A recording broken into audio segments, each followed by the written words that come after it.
You know what I just realized? What did you just Um, realize? so, folks, for you guys that don't know, we are literally 15 minutes after the end of the Jet game on Yeah. Sunday night, Yeah. and usually beforehand, and we're getting deep into the behind the scenes stuff of the show, right?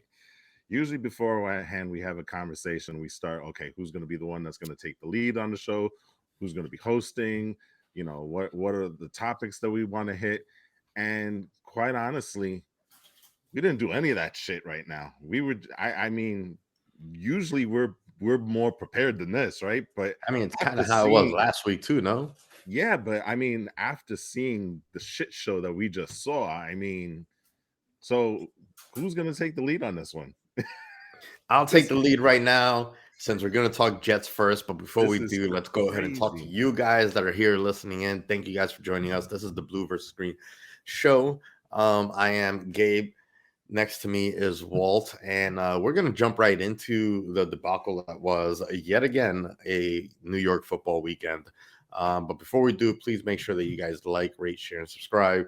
Thank you guys for joining us. If you're returning, make sure that you're also hitting that notify button so that you can kind of be up to date as soon as possible when we drop anything. So let's get right into it. It's very interesting. Just as you guys can see on the banner, the Raiders defeated the Jets. Everyone's already gonna, by the time you guys are watching this, you're gonna have the news already on like the results of the game.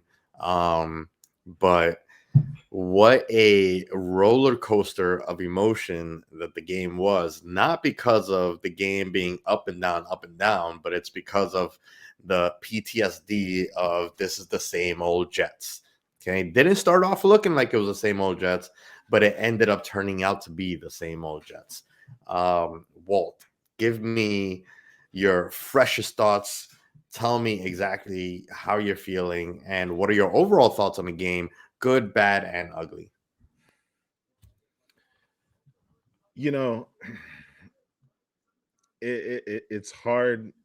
It's hard to sit here and be a fan of the Jets and then afterwards try to talk about them because there is and I hate that we have to be repetitive on this show, but quite frankly, if you want to hear how the Jets performed this week, look at our last episode.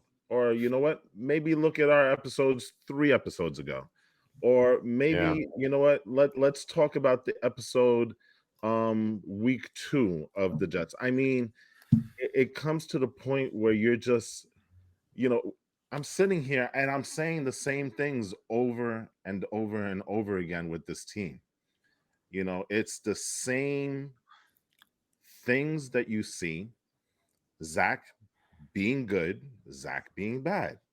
The offensive line, to their credit, played well today. They did. Okay. They did. Drop balls, penalties, mistakes all around 3 and outs. The Jets going from 20 to 20, and then once they get to the 20, they go backwards. And so instead of getting into the red zone and actually doing something, you know what? Let's take a sack here. Let's do a penalty here. Let's run the ball and run it straight into the middle 3 straight times. Oh, how about this? Let's take a sack. It's always the same thing with this team. Nothing ever changes. I am sick and tired of listening to Salah, which I just did a couple of seconds ago, saying we keep shooting ourselves in the foot. Guess what? Do something about it. Well, Uzama played a lousy game today. He was literally the reason why the Jets did not score a touchdown this week. It's yeah, the same old yeah, thing yeah. every I single mean, week. well, the thing is that I feel like a lot can be said about almost every single player in the game. Uzama was the reason you guys didn't score a touchdown, but Uzama was also one of the reasons why you actually even had a chance at the end of the game. Garrett Wilson making some amazing plays, but Garrett Wilson not making some plays, balls being dropped, and so on and so forth. Listen, Zach looking great, Zach looking terrible. There's like no middle ground anywhere. There's no game of inches. It's you either win by yards or you lose by yards with the Jets. And that's, I think, what it is that you're not playing the game of inches where it needs to be played. And especially the biggest issue this season, if you take anything away from the season, that's new, not even new. I don't even want to say that it's new, but we already knew that Zach was questionable. We already knew that offensive line was questionable. We already knew that coaching was questionable, but the lack of discipline is alarming, and it's more than questionable coaching. That's what are you doing during the week in between games that well, rather, what are you not doing during the week in between games that these people are still committing the same amount of penalties, the same kinds of penalties? It's You know what what's it's you, like, okay, we're gonna stop like the false starts, but there's still some other penalties going on, but at least we corrected one. No, it's everything. It's holding, it's false starts, it's really, really dumb penalties too. Like some of these penalties are just like, what are you thinking? Like, are you back? Is this JV? You know what I mean? you know, Salah to directly quote him, just dumb stuff. Just I mean, it really that's a direct is. It quote on really the is. penalties. And the And funny thing is, and here's where we are with this. And I don't know if there's a correlation to this or not, but at the beginning of the year, the Jets were the least penalized team in the NFL. Within these last 5 games, they are the most. And there is this sense, at least for me, where it's like you're going through your offensive struggles, especially within the last 5 games, and you wonder if the penalties are a direct correlation to the fact that these players are realizing that they're struggling and they're trying to do too much, and it shows up in penalties and things like that. I'm not excusing it, because you know what, there's no excuse for this, especially when you see that these penalties are occurring at the worst possible times. But again, I wonder if this is subconsciously the players saying, you know what, I've got to do something. I've got to do something, because we're not succeeding right now. You I, know? I think that you're onto something. I think that it's kind of more of a symptom of the pressure that they're dealing with, right? Because Right. I'm for sure I know Salah and Hackett and the entire coaching staff are coming down on them on the penalties, every single time, but they're not really doing anything to correct it, right? So follow my train of thought here. Coach goes and rips you a new one for creating penalties and stuff like that. You are stuck in your head because of the penalties that maybe cost the game, cost the team the game and stuff, and you're putting it on yourself. Next game comes around, and in your mind, you're just like, don't false start, don't false start, don't false start. And next thing you know, you false start. And then Right. and then it's kind of like snowballing. And that's because they're dealing with the pressure, not just from the outside or the coaches, and the pressure that they're putting themselves. Because every single one of these guys are professionals. There's no question about it. They're all trying to put on their best foot forward, but they're not being taught how not to make these penalties, and it's hi, Eh, is back. Show. Stop it. No touching the keyboard. Knock it off. There's no it's anyway. My point is that they're not being given the tools necessary, I think, in order to kind of fix it. They're just kind of being told, hey, you gotta fix this, you gotta fix this, but not being shown how to fix it. And it is, and yes, of course, it's one of those things where it's like, well, at this level you shouldn't have to fix it, but this is where we are. For example, at this level, Zach shouldn't be making rookie mistakes. He's making some mistakes that we see first year quarterbacks do, but he's making them. Well, this is where you are. You're gonna have to treat him like a rookie. You're gonna have to treat him like you don't know how to not make these penalties. So coaching staff, do something about it. How and is this week 10 and this is the reason that you're still losing, mainly because of penalties? yeah. Anything good that Zach does gets nullified by the penalties. And unfortunately, the team isn't good enough to overcome it. And that is the primary issue why you're losing these games. And it feels like it's because of the penalties. And Every you know team what's causes penalties, every team drops balls, but Oh, sure, of good course. teams overcome it. Right. But you know what, this team is not, I hate to say it in this way, is but this is just the reality of it. This team is not talented enough offensively to overcome those penalties. And that's a very damning statement, because you look at this team. This team is one that has Garrett Wilson, who, just as an aside, he is probably the only top 10 wide receiver that has to work as hard as he has to get the yards that he gets. It is unbelievable how difficult it is for Garrett Wilson, with all that talent that he has, to just get what every other wide receiver can do normally. You know what I'm saying? I agree. It's frustrating. I gotta imagine that it's frustrating for him also. But look at this offense. This offense has Garrett Wilson, who's a game breaker, and a dog, clearly, because, like I said, that man is fighting tooth and nail for every yard that he gets, right? And then you look at Breece Hall, who's probably one of the most talented running backs in football, can't do anything. You know what I'm saying? This offense is not good enough, you know? And so here's the most damning thing about this particular game, this specific game, this game against the Las Vegas Raiders. The New York Jets were outcoached by an interim rookie head coach. And it was clear as day in the fourth quarter how badly they were outcoached. That is the thing. They were outcoached, and the truth is that. And let me just finish this part, and then you can hit up on this. The New York Jets were outplayed by a rookie quarterback, where you have Zach Wilson, who's been here for 3 years and gone through the stuff. And who was the one that showed more poise, if anything? That was Aiden O'Connell, to be quite frank. And yes, you can make the case that Zach Wilson, he tried to lead them back, right?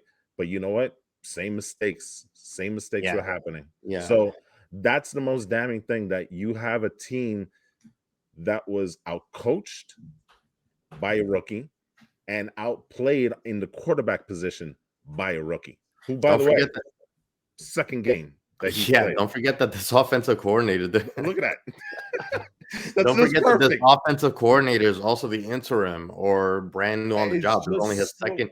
It's the entire thing. Yeah, you know, the thing is, like, now you know how I felt after the game last week, where it's like, this is not supposed to happen. Maybe it felt like it was supposed to happen more so to the Giants than the Jets. I feel like it really wasn't supposed to happen to the Jets, but you guys wouldn't be the Jets if it didn't happen to you guys too. The interesting thing is that, you guys, you know, I was gonna come in and say, you know what, like, we both got outplayed, but you know, the Jets are both bad teams, and you know, the Raiders and Pierce and who's the OC?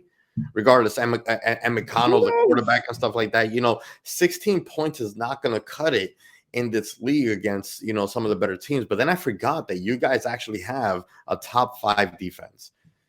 You guys really do, you know. And the thing is, your defense. But the thing is, your defense actually gave you so many chances. This, just like previous games this season, just like the Patriots, just like the Giants. Your team, your defense gave you every single opportunity you guys needed to win the game. And even though last week, I would say that even though the defense played well, they didn't win the game for you guys. This week, the defense was trying to win the game for you guys. Even when you said that you thought that the defense looked defeated, right after you said that, they get a freaking they get a, was it an interception or a fumble? I think it was a fumble. Fumble. All right, you know, you got to stop knocking down the camera and everything. Jesus. They give you another shot at the game. You know, Zach Wilson gets the ball. That's what they felt like. Yeah, I mean, it's just, and the thing is that, like, what I think is that it really is, I think, an issue with the team as a whole, which is an indictment on the coaching. Because if your quarterback shows that he can make certain plays, your offense shows that they can make plays too, right? You got receivers that make, you know, hard plays. We'll talk a little bit about how Zach Wilson can make insane throws look easy, and then the easiest throws look dumb hard. I do not understand. Like, it was so much more obvious tonight that I just don't know. I've been saying that since last year. Zach makes the easy throws hard, and he makes the hard throws look easy. Yeah, and we're gonna get into that in a moment because I really want to get into that. But your quarterback can make plays even though they make mistakes. Your offense can catch balls and break through and make plays, and sometimes they just really don't. Your defense is killer. Your special teams is awesome. You know, but if you're faltering everywhere in your offense, your defense, sometimes in your special teams, rarely actually, but in your discipline in the game and in play calling, this is I feel like it really is kind of boiling down more to just the coaching. I think that it really is just that, because if you have the talent there but it's not coming out, or the mistakes are not being corrected, either your coaching doesn't know how to get the talent elevated or doesn't know how to suppress the mistakes. And if in this team it looks like neither of those are happening, it's got to all be coaching. Here's my take on this. I'm gonna give you a hot take. I really don't think that Zach Wilson should start next week. And Really? the reason why is this. Um, Again, I have the post game on. I'm kind of like watching here and there, and I see Zach up there on the podium. And you know what? It's the same thing over and over again. We need to be Yeah. better. I got to find a way to be better. You know what? I've heard this script now for 3 years.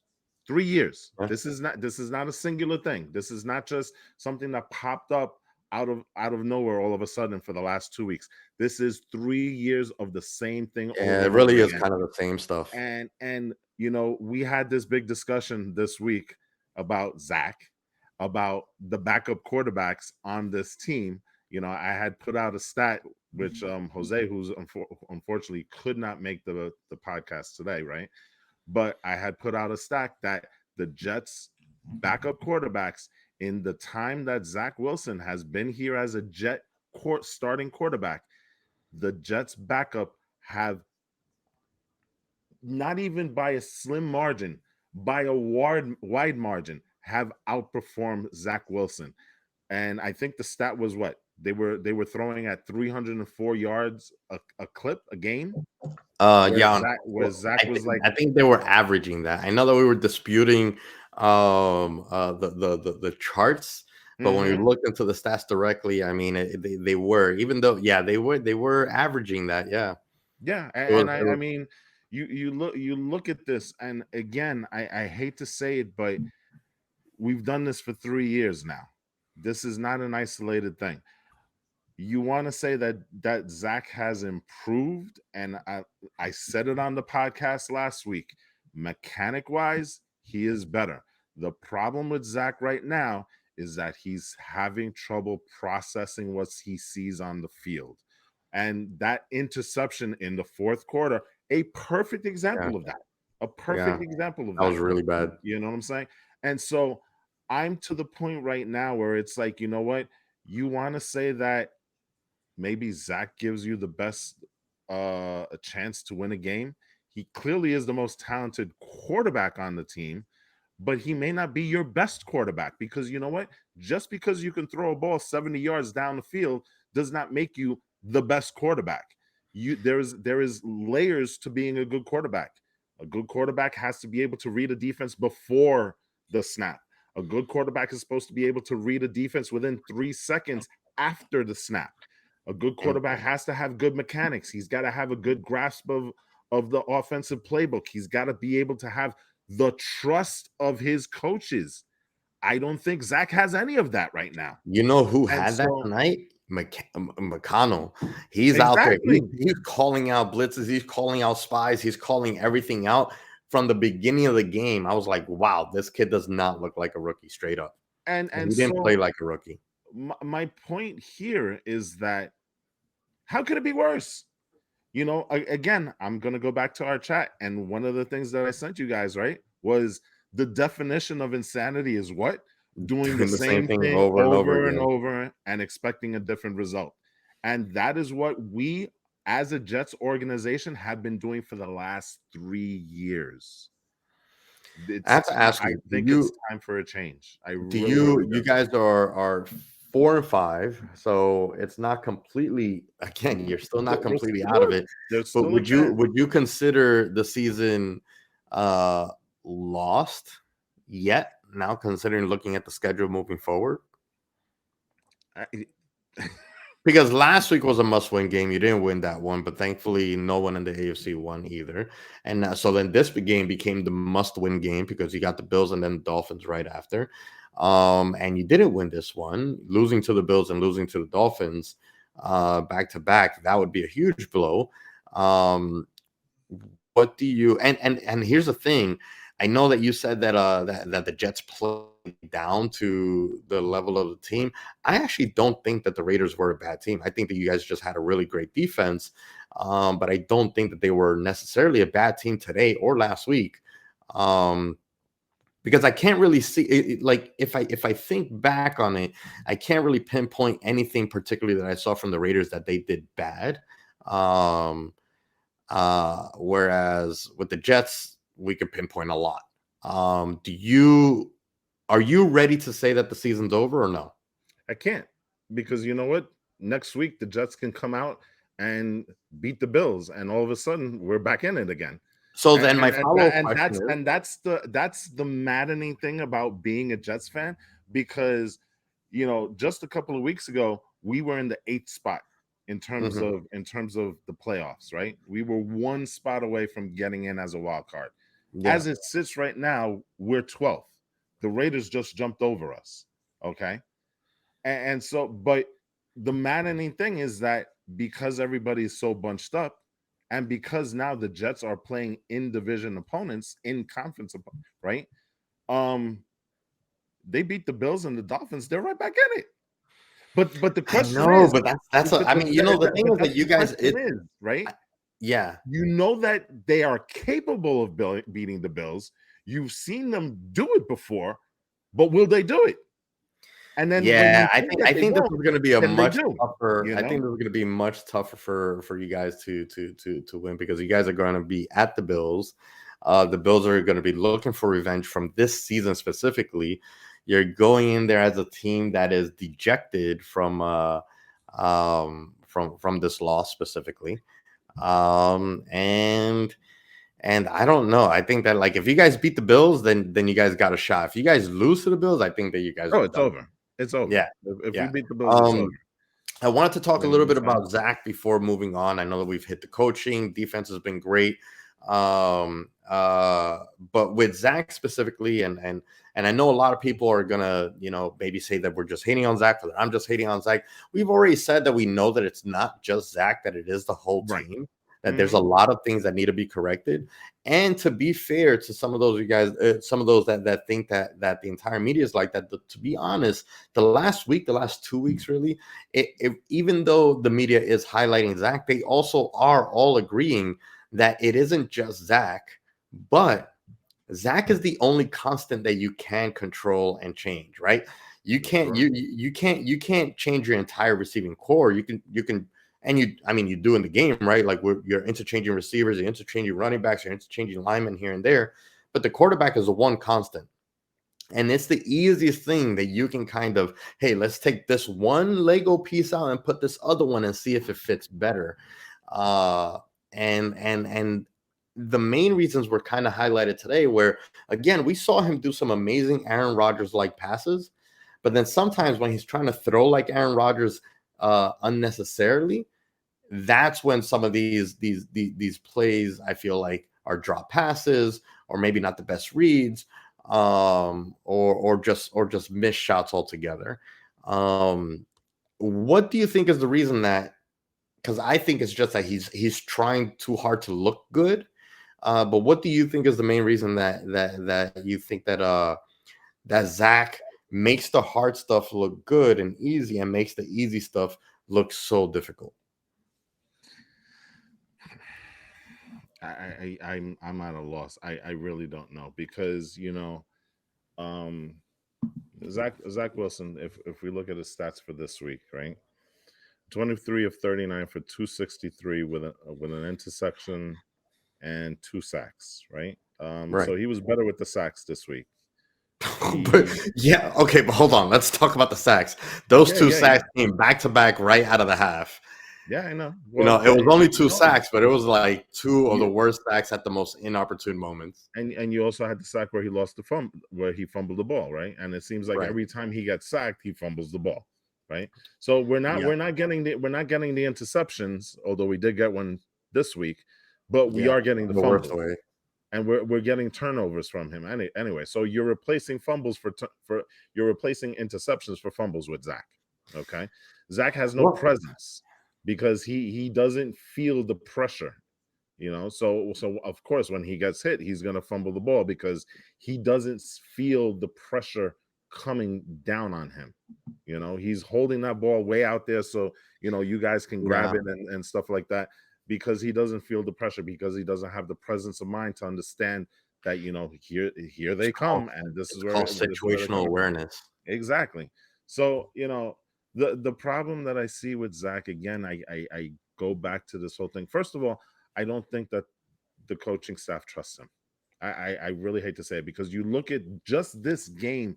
This game is a microcosm of Hmm. what's wrong with Zach and how the coaches look at him. Because you look at the way that he started this game, and he looked like Chiefs Zach.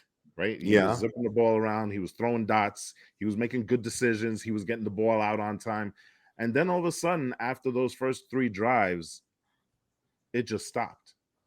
Let's give the ball. Let's give the ball to Cook for two first down, second down. Let's get him into 3rd and 5 again, 3rd and 6, and it's a very very maddening thing because you look at how he started this game and I said, okay, I'm feeling Zach right now. I'm liking what this Zach is giving me right now, and then all of a sudden it's just a complete tonal shift where it's like, you know what? Now let's just run the ball into the middle of that defense. And on top of that, let's run the ball right at Crosby. Let's do You know, that, so you know? I have to push back a little bit on the notion that they don't trust them because we did see some interesting plays being called and some deep balls and stuff like that. I do think, and I thought that the running game, especially with Dalvin Cook, I think had, I don't have the numbers in front of me, He but I only had a do couple just of from, runs. huh? He only had a couple of runs. Yeah, he only had a couple of runs. He only had a couple. He was only handed the ball a few times, not that many times. But the runs Right. that he did, he had some 4 success. times. 4 Four carries. times, huh? 4 carries. Exactly. He had 4 carries for how many yards? 26. That's calculates what more 5 than five. 5 That's point decent. something. Yeah, that's Yeah. that's that's decent. He did his job, and getting to 3rd and 4, 3rd and 5, that's third and manageable. And I think that when you have a quarterback that can make the easy passes, that's when third and manageable becomes manageable. The issue is that Zach, I don't think that it's so much, and this might be a hot take. I don't think that it's so much that the coaches don't trust Zach. I think Zach doesn't trust Zach. But And I but think here that that's the reason that Zach, when it's these like kind of like easy passes, he doesn't trust himself to make the easy passes. So he throws it a little bit too early, or he throws it with a little bit too much zip on them when they don't need to have it. He throws it with a sidearm and no look when it's right there. You don't need to do that stuff. And it's like, I feel like maybe Zach doesn't trust that he can just make the easy plays sometimes. And sometimes he does. There's no question about it. But I feel like he's just trying too hard to cover up his own mistakes. And maybe so that's the issue with the whole team, right? Like they're all trying too hard to cover up their own mistakes and then making more of them because of it.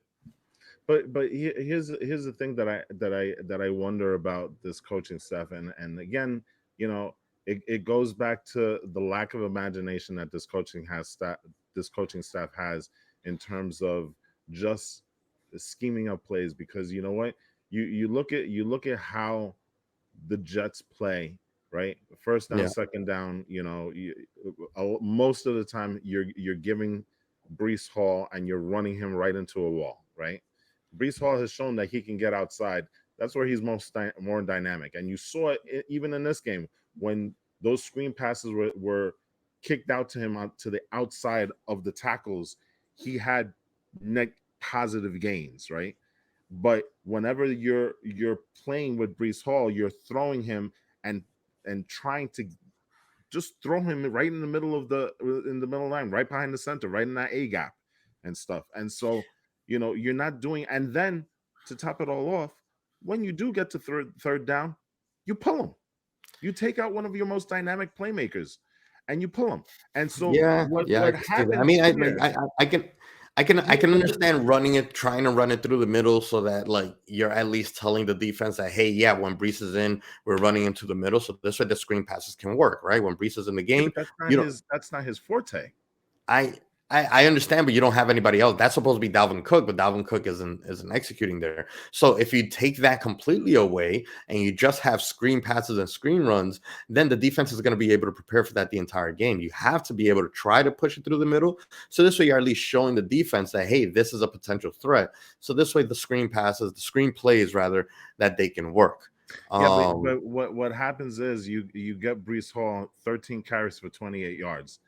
That's what you're doing to your one of your best playmakers, right? yeah. I mean, And then it's gotta include more varied running play. That's for and sure. that's the problem, right? And yes, but the bigger problem too, though, is that these running plays don't exist because of the penalties. Because it goes 3 and 15, 3 and 18, 3 and 20, or 2 and 18 or whatever. You're fighting from 20 to 30, from 15 to 20 yards. Now it has to be a Agreed. pass, Agreed. and that takes away the running game as well. But So it yeah. also doesn't help. It also doesn't help that when you consistently take Brees Hall out, right, on third down, and then when you put it back in, you're signaling to the defense, hey, guess what? We're going to Brees Hall.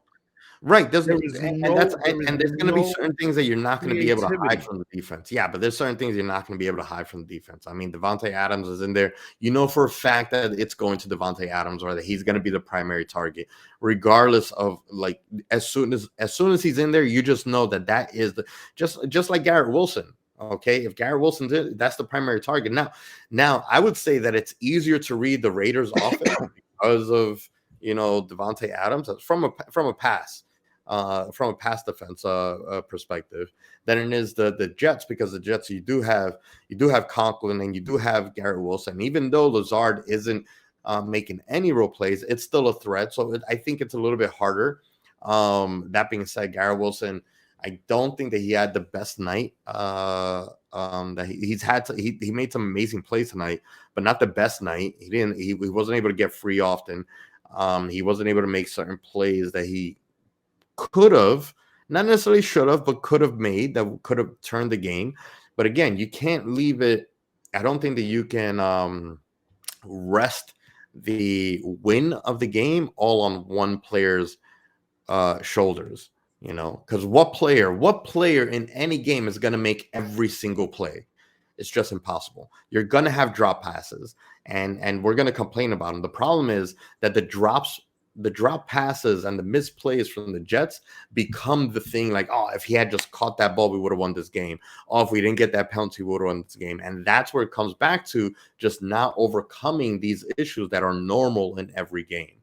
Show me one game where there isn't a drop pass. I just don't think that it exists, but you just can't overcome it. Now, Yeah, real we quick, can't. I just want to know any like final thoughts that you guys have, that you have, you guys, because Jose's not here. I've given, I think, all of my thoughts on the game. I think that it shows that it's boiling down more and more to the coaching staff. Play calling is still, I think iffy. I do think that the play calling was better in this game than in past games. But it's obviously what's happening during the week of practice. Again, it just looks like they're not being coached. Yeah, I'm listen, I think right now what you're seeing is a team, like you said, that's being poorly coached. I think the deficiencies really lie on the play caller. I think it also lies with Salah in terms of what, you gotta hold these guys accountable. You really do, and I don't see that happening. And I really do think that at this point, Salah has to really look at this team and say, you know what, I've got to make a change to the quarterback position. And listen, I am not advocating and saying that Tim Boyle or Trevor Simeon is going to be a better quarterback than Zach Wilson. I'm really not. And I'm also not saying that changing them is going to 100% change the way this team plays, right? But what I am saying is that if you're not making a change and you're not showing your team, it's not just the offense, it's not just Zach. If you're not showing your team that you're trying to do everything you possibly can as a coach to win, you know what? This team has been for the last 3 years a very tight knit team.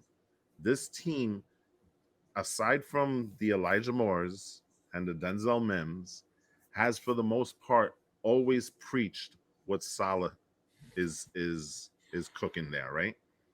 He's always about we're a team, we hold each other accountable, we have each other's back. There's gonna come a point where this defense is gonna say, "What the fuck, Zach? We're giving Yeah. you every single opportunity. We're putting you in the position. We're taking the ball away, something that they haven't done in past years, right? We're taking Yeah. the ball away." There's gonna come a point where this team, as good as teammates as they are, this team is gonna fracture. And Salah is risking it every single week with this blind devotion to Zach Wilson.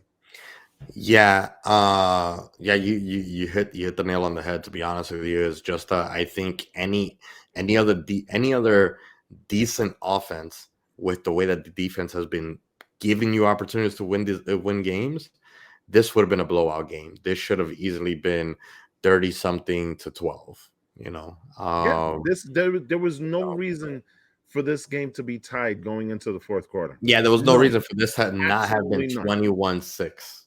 Yeah, Going none. into the fourth. So If you had some um, discipline, if you had, this would have been a blowout easily in my mind. yeah, yeah. Easily, at So, least so two scores. the team might have been eating up all the stuff that Salah's been cooking, but at some point they might be getting tired of that dish. So, You know what I'm saying?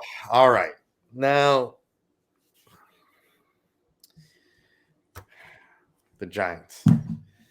It goes from bad to worse. And you know what? Are you talking about the Jets to the Giants, or just week to week with the Giants? Because that's really what it is, week to week with the Giants. It just goes This is from this is bad this is my to take. worse to worse than worse. This is my take between the Giants and the Jets this year. And I don't know if it's because I'm a Jet fan, Mm-hmm. right? But I've watched the Giants more carefully this year more than any other year before. Yeah. Maybe the 86 season, because I was actually enamored with that team. And again, I've said it before, I'll say it again. Lawrence Taylor is one of my favorite players of all time. You know what I'm saying? Yes, sir. But I look at the differences between these two teams. I know you're probably going to disagree, but I think it is worse right now to be a Jets fan than it is to be a Giants fan. And I'm going to give you the reason why. And then you can respond to this and you tell me Sure. your take on this, right? Sure. The Giants have already shown that they're going to be a bad team this year.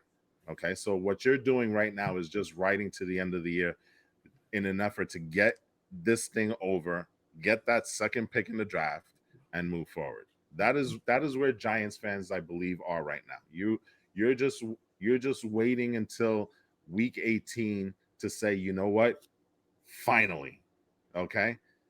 The Jets, however, is the team that you are the guy that got hit by a car and you are now in life support, and one day you feel well enough that you think you're going to get out of the hospital, and then the next day it's all of a sudden a setback, and then the following day they tell you you might be out in a couple of weeks, and then the next day they say, well, you know what, maybe you might have to be here for a month, and then your rehab starts and you start taking those first steps, but then the second day of rehab, you fall down and you break your arm. That is what a Jet fan is right now. And I think that is more frustrating because we are being teased all throughout this season of how this Jet team can be a playoff team, but yet we're not going to do that for you. You know, first of all, I'm going to semi agree with you, and the reason I say that is because I think in the long term, yes, it's definitely worse to be a Jets fan. I've already told you that I think that the Jets, I think, are in a worse situation than the Giants are, regardless of the situation, regardless of the fact that you have all these key players and you have Aaron Rodgers and this, that, and the third, right? I believe that you guys are in a worse situation because long term, you guys are going to have to you guys are going to have to essentially pay for everything that you've just done these last couple of years, What's doubling down on the Dak and Aaron Rodgers and having to find a new QB in 3 years anyway and losing everything that you have right now. The Giants are in what's rebuild that mode. saying? You got to rob Peter to pay Paul. Yeah, right.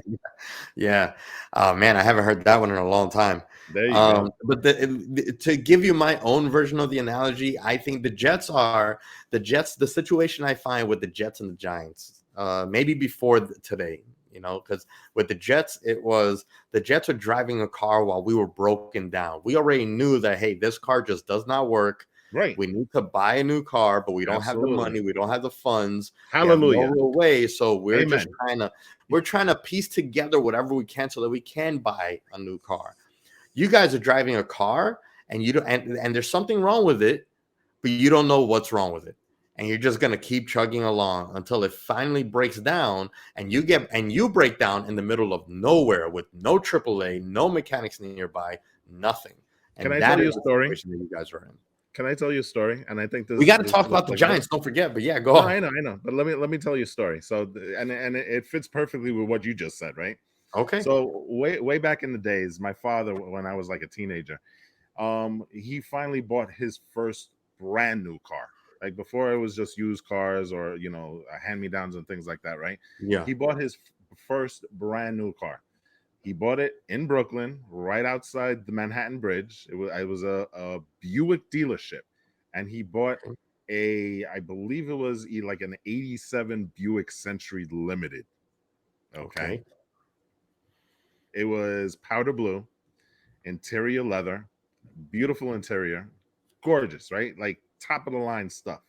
Okay. Took it off the lot. For the next 3 months, that car kept on breaking down. Okay? Really? Yes. It was a lemon. And at the time, the lemon laws were out there. You know what I'm saying? In New York, if a dealer sells you a car and I think it's like a year or something, you have the right to take it back to the dealer if they can't fix it, and they have to give you your money back, right? My father instead said, you know what? Let's fix this car. Because if we fix this car, it's going to be beautiful. Okay. So for those first 3 months, we suffered with this car breaking down. And I remember one night where we were driving from Queens. We lived in Jamaica at the time, all the way to Brooklyn. It was a rainy night. That car stalled on us 7 times on the way over there. Okay. Oof. What ended up happening is that he held the car long enough that he couldn't apply the lemon law. He ended up selling the car, taking it at a loss, and getting a brand new car. Because guess what?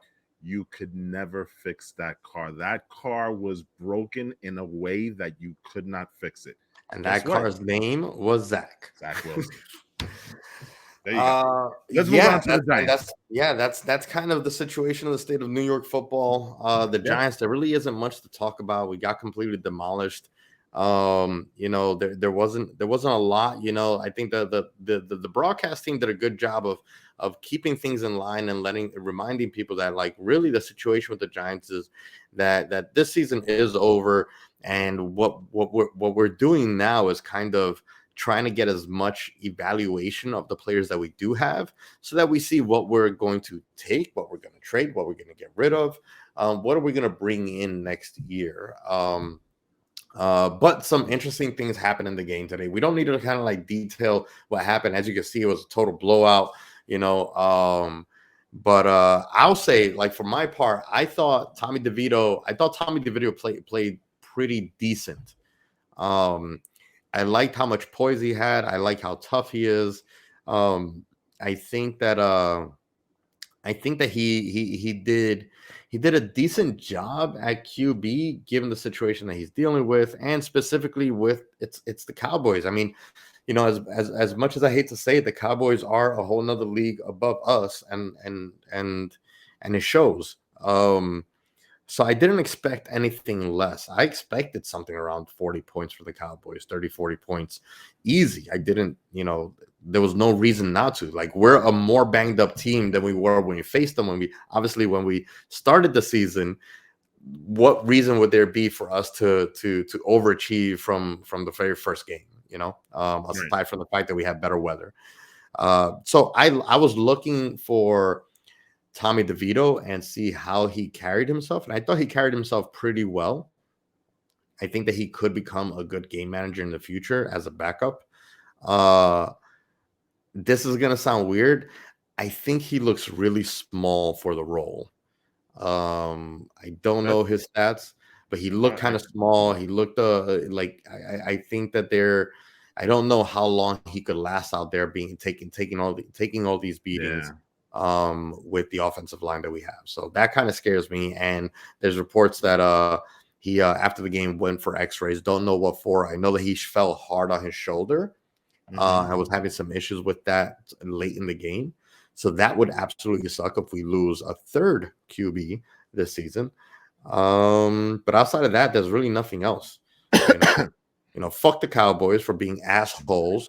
They don't have to go for Yeah. on fourth and one from their territory. They can kick the field goal. There's only a couple minutes left, and you already completely blew out the game. But you're gonna keep going for it, just trying to run through our defense over and over again. If I was anybody on the Giants coaching staff, I would not shake anyone's hand there. Um, I don't know, like that really pissed me off. You already know that we're banged up. Honestly, like it was unnecessary. They could have taken a knee for the last 5 minutes and we wouldn't have come close to winning this game.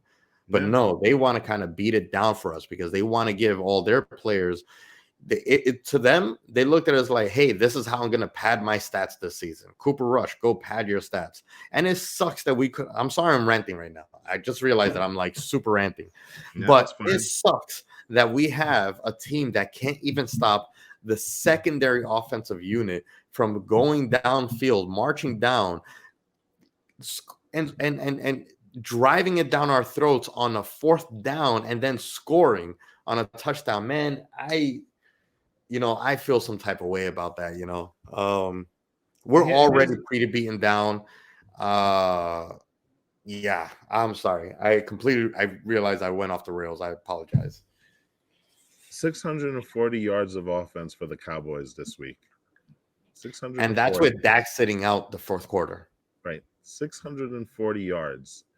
There's something to be said where, I think we're now at the point where I think this Giants defense, which was playing so well up until a couple of weeks ago, I think they're taking a flyer on the season. I really believe that now. To your point of Tommy DeVito is 6'2" and he weighs 210 pounds, and that's probably with the helmet and the pads on. Okay. But here's the more damning part about it.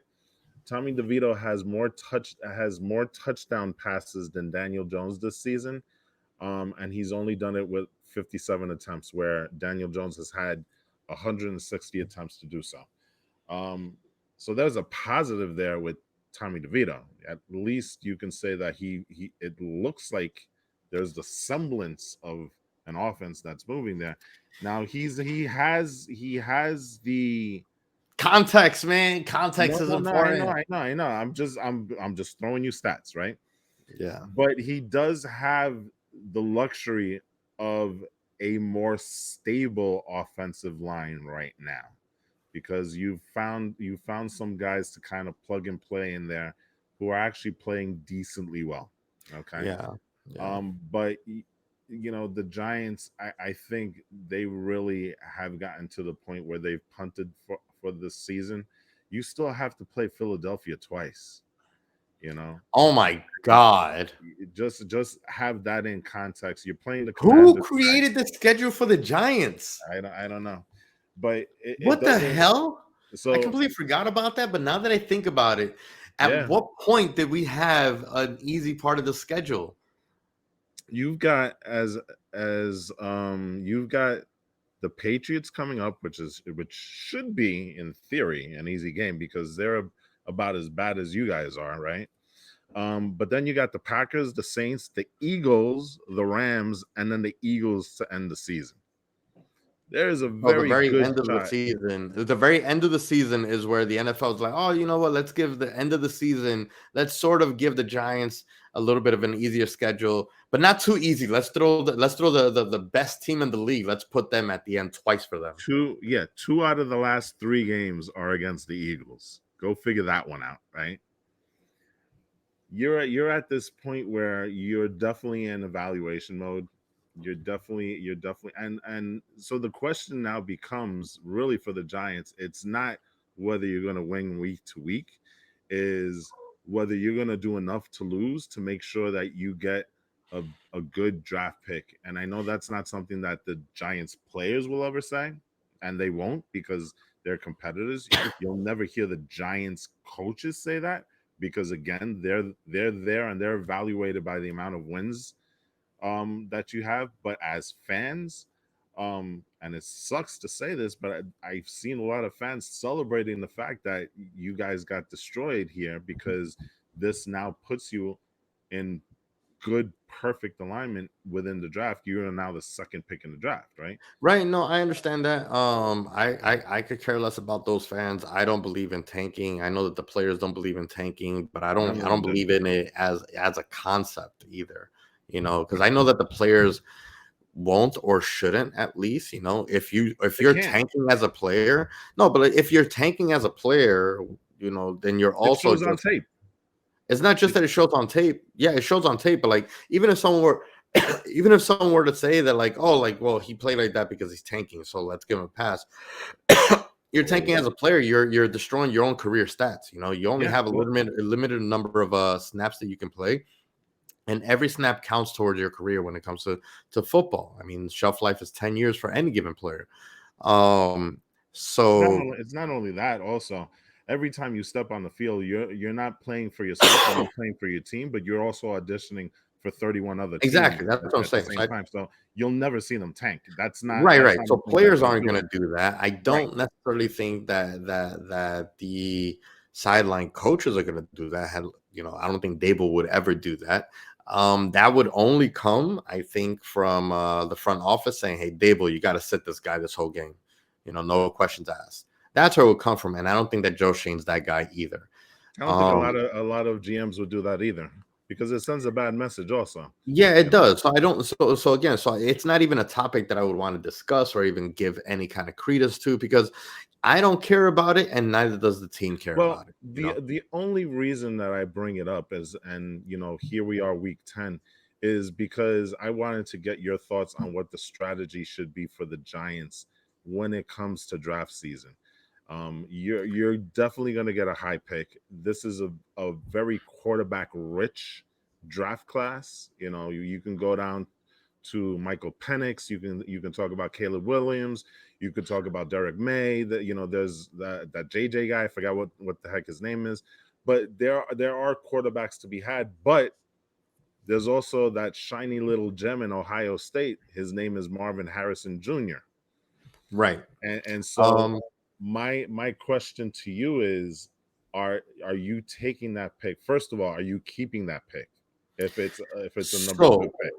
Or so if you are you going quarterback? Are you going wide receiver? Are you going offensive line? That's the question I so pose my to you. my my my strategy for the draft would be that if I can get Caleb, I take Caleb. Uh, Really? yeah, only I because thought he's you were more a May fan. well, it's just because Caleb is worth so much to the eyes of all the other teams, right? So Caleb is, I'm not a fan of Caleb, but I take Caleb because he's worth so much more. If he really is the quarterback and he's a stud quarterback, then next year Daniel Jones is probably going to play. You make Daniel Jones compete for his job again against Caleb, and if Daniel Jones ends up, somehow earning another year or 2 years of contract, then you can trade Caleb for another more stable quarterback plus picks. Or Caleb completely outshines Daniel Jones. Daniel Jones takes the long walk into the sunset, or at least Daniel Jones competes enough to then become, somebody else's, QB. Regardless, that's what I would do. Now, if we don't have first pick or high enough pick to pick Caleb, then I would probably trade down to like fourth or fifth pick so I can take one of the other quarterbacks a little bit later, but then gain some picks to then start looking at wide receivers. That would be my strategy. If I can't get Caleb, then I want to draft down. So I want to trade down a couple picks to pick one of the other quarterbacks that it seems like this is going to be one of the best quarterback classes that we've seen in a very, very long time. So that we can also use some of that draft capital that we'll get from that trade down for wide receivers. But one wide receiver, and then the rest of it has to be O-line depth, nothing else. We need as much depth in the O-line as possible, because you can pick the best O-line, tackle, guard, anything. If you don't have the depth and that rookie doesn't perform, that's it. Your entire season is blown up, because that's what happened to us this year. It's funny you say that, because we're seeing something very interesting happening down in Texas, and I'm not talking about the Cowboys. I'm talking about more the Houston Texans, right? The Texans, yeah. Because you look at this kid, and they picked him second, right? He was the second pick in the draft, CJ Stroud. Yeah. CJ Stroud is having a magical and amazing season with an offensive line that isn't great, with wide receivers that if I told you who their names were, you'd be like, who? So it's kind of conducive to say it can be done, even without those things. Yeah, the thing which is interesting, right? But what I find interesting is that you are ready to move on from Daniel Jones. It's not so much that I'm ready to move on from Daniel Jones. Is that it's reading the tea leaves. This is what's going to happen. It's just I don't know how. So I don't know how the Giants and the fans. Play a game. Let's play a game. Okay. But before we play that game real quick, I wanted to talk about the Texans. I know CJ Stroud's been doing great. He hasn't played against a decent defense the entire season. Okay, that's fair. That's fair. But like I said, he's throwing the ball all over the yard. Yeah, I know. The first team that he plays that has really good defense is you guys on December 10th. Everyone else has been crap defense the entire season. And the Texans, I would say, probably have the easiest schedule in the entire season. I'm actually going to be at that game. I am going to the Texans game, and watch. It's going to be another disappointing day out in East Rutherford. Right? Damn, I would like to go to that game. Yeah, it's gonna be an interesting game. I'll see if I can get a ticket for you. You know what I'm saying? Maybe we'll make it a B versus G road trip and whatnot. Yeah. But BVG. All right, let's play this game. Yeah, let's play this game. Gabriel Marte, you have now been elevated to the position of GM of the Giants. I don't want to hear any. You have sole authority. I am the owner. I'm John Mara. I am the owner, and I'm giving you a blank check on how to fix the Giants.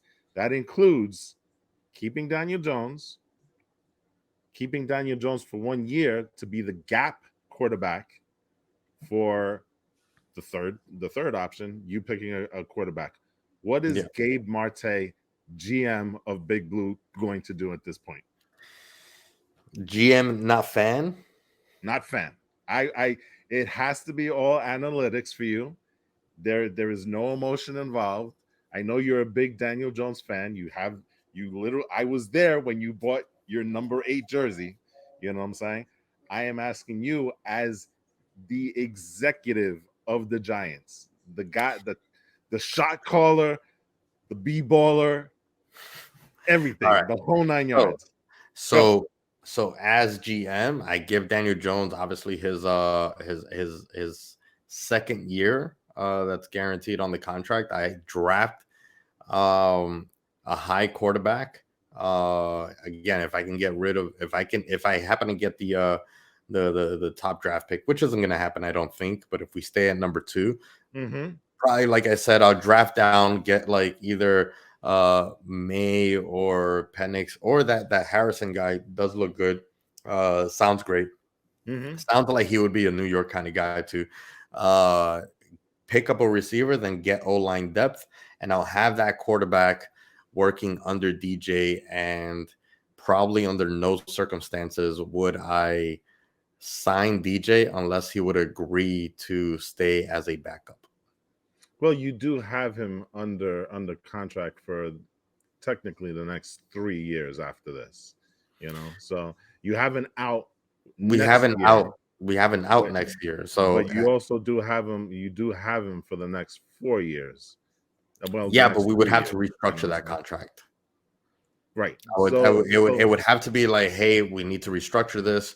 We're either going to have to take our out, or you choose to restructure it and you stay on the team as a backup and you have more time to become the Giants, QB. Who knows what happens? I'm giving you a chance to kind of restart your career under the Giants as a backup, and maybe you become the number one QB of the Giants again, after sitting back a little bit.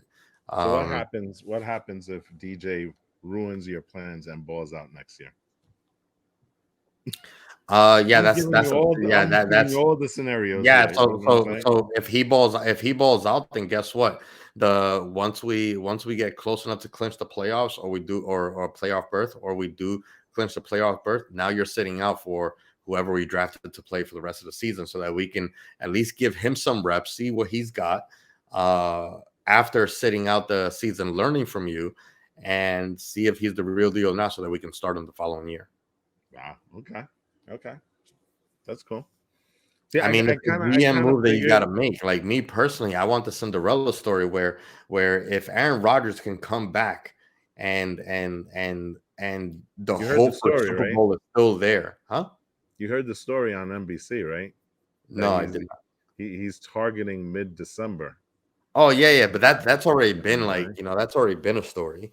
But no, if the hope is still alive that Aaron Rodgers can come back, first of all, come back from this and win the Jets a Super Bowl, then why can't Daniel Jones come back to a team that can protect him? Okay, enough time for him to develop himself. Not develop himself. He's already pretty developed, but get the synergy that you need to actually say, hey, this is our team, and play well. If we get Daniel Jones from last year, protection and weapons, why can't Daniel Jones have a chance to earn his job? When Aaron Rodgers has blind faith that he's going to win the Jets Super Bowl. Two different quarterbacks I at know two different different points quarterbacks, but into still, their like I can, careers, but as a I fan, that's the thing. Like you but guys see, you're want not your a fan. what I'm saying. No. What I'm Right now, saying, you're not a fan. no. I already gave you my GM answer, but I'm saying as a fan, I want the I know. Cinderella story. If you guys have your Cinderella story, Aaron Rodgers, let me have mine with Daniel Jones. Me, I want him to ball out next year and take the Giants to a freaking Super Bowl, and then be like, "This is my team." You know, does that happen? Probably not. Probably Not, not. not, not, not, not with this O line. So Probably not. there wasn't really anything to talk about with the game. So I Yeah, think that's what I'm saying. I think that's with the it on the Giants now, Giants. it's future talk. It's not present talk with them. Because this is kind of the script that the Giants are going to be following for the next couple of weeks till the season Yeah. ends. You know, I Uh, just it's just horrible. We had hopes that this football season was going to be a lot more positive than it's been so far, and yeah. this football season is slowly but surely slipping away for the New York teams. One of them, the stamp has already been applied for the other one, we're writing up the death certificate right now. We're just waiting for the ink to dry. So yeah, the Giants were the dry, and then on the tombstone of both teams, on the Giants, it was like, what the hell happened with the Jets? Oh yeah, that happened again. yes, exactly. It All is right, just I think super that's the end frustrating. of the show. Yeah, Thank you man. guys for joining. We do have Um, just really quick. Giants oh Commanders yeah, next week. oh Jets that's right. Bills. Go Yeah, ahead. because we have Jets and Giants football to look forward to, right? Who knew? You know. But Yeah, we anyway, got the Commanders. I don't know, somehow look pretty good today. The Commanders, they're kind of off and on. I feel like they're they're a the little flip NFC floppy East on their version of the performance, but I Jets. feel like they're a little bit, they're a mid team, but they're a little bit more solid than the Jets, I would say. Yeah. Um, and you guys got the Bills, which I don't know. Next week, I've been Listen, so off on analysis. I'm gonna predict that that the Jets and Giants both lose. Maybe that'll help us out a little bit. Maybe here's my my bold prediction can help you guys here's my flip it. bold prediction. I do believe that the Giants are going to lose, but I think they're going to be competitive. And in the Jets Bills game, I think that one team is going to win and one team is going to lose. There you go. So that's my All bold right. prediction for next week. Thank you guys for staying with us. Again, don't forget to like, rate, share, and subscribe. Especially share. Especially rate and share. Okay, do us that favor. Let people know that we exist. It helps us stay motivated and putting out episodes for all those viewers and listeners that we do have. Thank you guys for sticking through with us. It's been a fun. It's been, oh man, I almost said it's been a fun season. It's been fun recording, not so much a fun season for us, but at least we can all kind of, you know, uh, live in our misery together. So, This is the type of season uh, we've been having. yeah, Come on, I let's know. go. Let's go. Anyways, Let's go. Let's go. Show, that's show, gonna do show. it for us. Peace out, guys. All right. Later, people.